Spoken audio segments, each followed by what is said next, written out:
मौलाना तौकीर रज़ा खान पहुंचे अजमेर शरीफ दरगाह। मुल्क में अमन और शांति के लिए मांगी दुआ। महान सूफी संत हज़रत ख्वाजा मोइनुद्दीन हसन चिश्ती की दरगाह में इस्लामिक धर्मगुरु मौलाना तौकीर रज़ा खान ने की ज़ियारत। इसी के दौरान तौकीर रज़ा ने ख्वाजा साहब की मज़ार पर अकीदत के फूल व मखमली चादर पेश कर मुल्क में अमन व शांति के लिए दुआ की। इसी के बाद अंजुमन ऑफिस जाकर मीडिया से रूबरू हुए। ऐसी खबरों के लिए हमारे चैनल को सब्सक्राइब करें, लाइक करें और शेयर करें और कमेंट करके अपनी राय अवश्य दें। अजमेर आए हैं, क्या मकसद है? आज खालिस अल्हम्दुलिल्लाह हाजिरी की नीयत से आए हैं। यहाँ देखिए सर सामने। और इस दरबार में हाजिरी, हम गुलामों के भी गुलाम, तो हाजिरी के लिए आए हैं और अपने मुल्क की और अपनी मिल्लत की चैन और सुकून के लिए दुआ करने आए हैं। और इस दरबार में मुल्क से मुतालिक जो दुआएं होती हैं वो पहले कबूल होती हैं। ज़ाती तो हम अपने लिए हमेशा मांगते रहते हैं और मांगते रहेंगे, हमें यहीं से मिलता है जो मिलता है। तो इस वक्त मुल्क में जो माहौल है या दरगाह से मुतालिक कोई रिट आई है तो वो तो ये अंजुमन सज्जादगान ये देख रहे हैं उस मामले को, और उसमें जो भी हमारे सहयोग की अगर ज़रूरत होगी। वैसे गरीब नवाज की सरपरस्ती है और मैं ये समझता हूँ हजरत, वो बम जो पूरे हिंदुस्तान में घूम रहा था, आपको याद होगा, जब दरगाह तक आया वो बम गायब हो गया। अब ये जो खुदाई का मामला पूरे हिंदुस्तान में चल रहा है, मुझे लगता है अब ये खुदाई वाले जो कम्युनल हारमनी को बर्बाद करना चाहते हैं वो अब यहाँ दरगाह शरीफ तक आए हैं। तो मुझे लगता है कि गरीब नवाज की करामत ज़रूर जाहिर होगी और ये खुदाई के सिलसिले भी बंद होंगे। तो हारमनी कायम रहनी चाहिए, हमारे मुल्क में अमन कायम रहना चाहिए। जो लोग इसको मतलब मुस्लिम दुश्मनी में अगर ये काम कर रहे हैं तो वो उन्हें अपनी गौर करना चाहिए कि ये मुल्क के लिए नुकसानदेह है।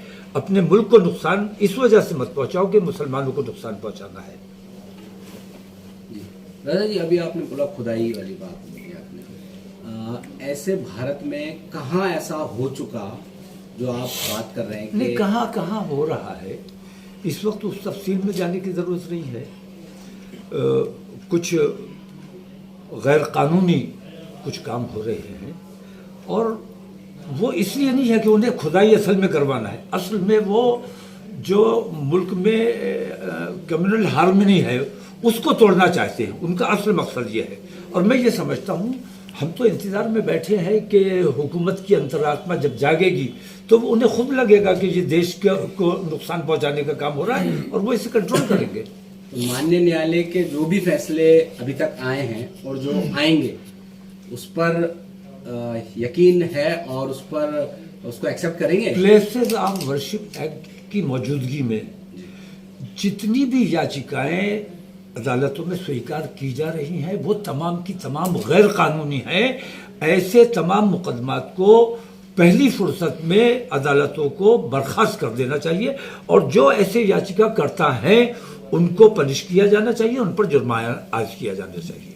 तो आपका कहने का मतलब अजमेर की निचली अदालत के जो मजिस्ट्रेट हैं उन्होंने अजमेर शरीफ से मुतालिक बात आप करेंगे, मुझे अजमेर शरीफ तक ये लोग आ गए, मुझे बहुत सुकून है कि अब हमें पूरे हिंदुस्तान को आराम हो जाएगा।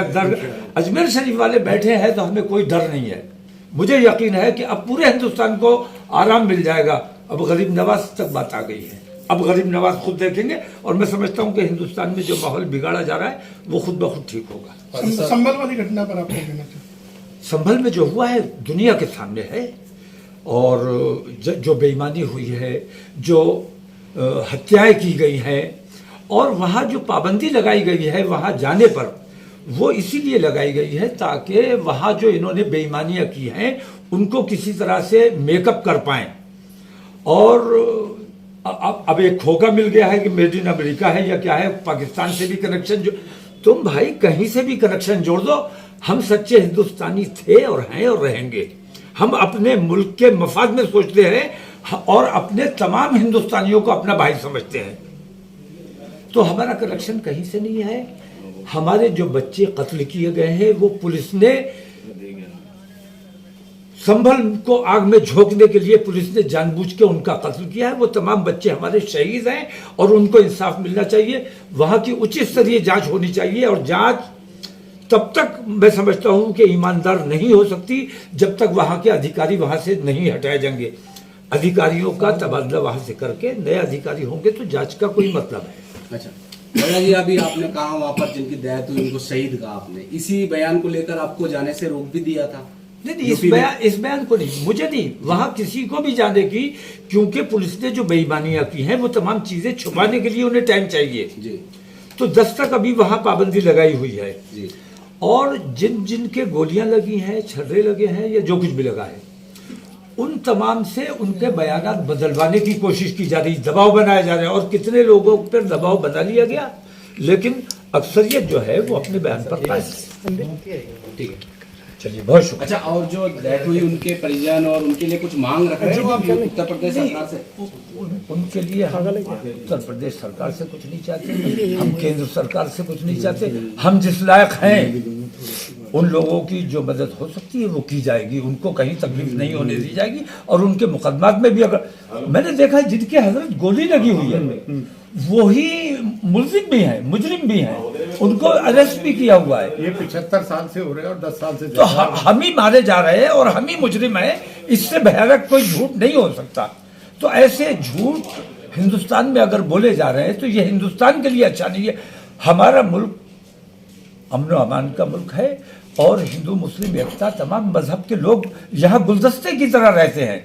इस गुलदस्ते को जो लोग बर्बाद करने की कोशिश कर रहे हैं, असल में वो हमारे देश के दुश्मन है। उन देश के दुश्मनों की तरफ आप लोगों को भी खास तवज्जो देनी चाहिए। आपको नहीं लगता प्रधानमंत्री नरेंद्र मोदी को कुछ बयान वगैरह देने चाहिए? इतना बड़ा इवेंट हो रहा है, जो भी कार्रवाई हो रही है भारत, अजमेर और अलग अलग राज्यों में। नहीं, वो जब मणिपुर पे कुछ नहीं बोले तो इन तमाम चीजों पर क्या बोलेंगे?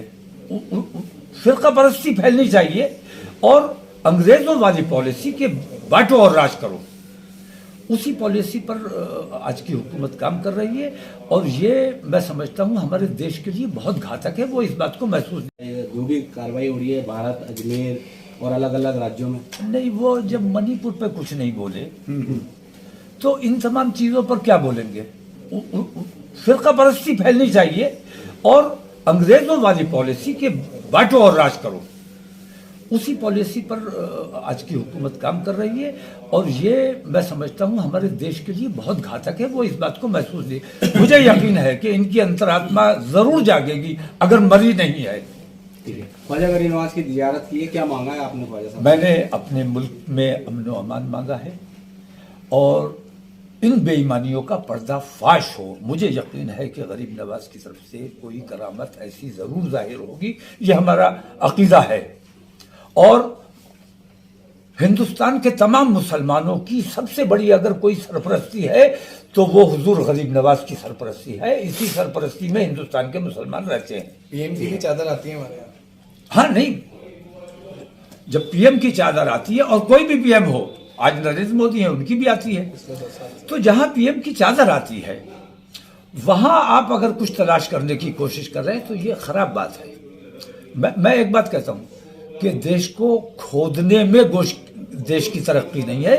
देश की तरक्की देश में विकास करने के लिए देश को बनाने का काम होना चाहिए, खोदने का काम नहीं होना चाहिए। और जो खोदने का काम कर रहा है वो अगर अपने आप को देश प्रेमी कहता है या हिंदू प्रेमी कहता है, वो अपने साथ भी धोखा कर रहा है।